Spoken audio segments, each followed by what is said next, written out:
Les San Antonio Spurs ont répondu de la manière la plus brutale possible cette nuit. Après leur défaite au Game 1, ils ont totalement détruit les Minnesota Timberwolves 133 à 95 pour égaliser la série. Une réponse des champions, et quelle démonstration! Dès le début du match, San Antonio étouffe Minnesota. Intensité défensive, adresse, circulation des balles, tout fonctionnait. Et à la mi-temps, les Spurs menaient déjà de 24 points. Et les pires, les Wolves n'ont jamais trouvé la solution. Seulement 35 points inscrits en première période, leur plus faible totale de la saison. Et au cœur de cette domination, Victor Wembanyama. Après un premier match discret offensivement, Wemby répond immédiatement. 19 points, 15 rebonds et surtout un énorme dunk sur Rudy Gobert qui fait exploser toute la salle. Mais cette victoire, c'est aussi une victoire collective.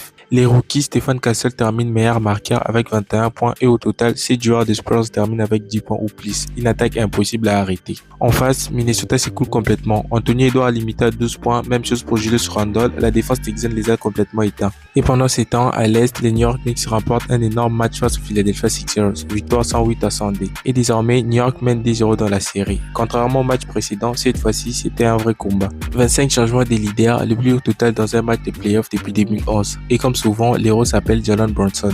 26 points et surtout, les paniers qui donnent définitivement l'avantage aux Knicks dans le Money Time. Malgré l'absence de Joel Embiid, Philadelphia Sixers s'est battu jusqu'au bout. Tyrese Maxey 26 points, Paul George et Kelly Oubre Jr. ajoutent 19 points chacun. Mais ce n'est pas suffisant. Et un énorme coup dur pourrait toucher maintenant New York. Car OG Anunoby, auteur de 24 points, a quitté les terrains blessé en fin de match. Des séries, des messages envoyés. Et maintenant, la question est simple. Qui peut vraiment arrêter ces Spurs et ces Knicks?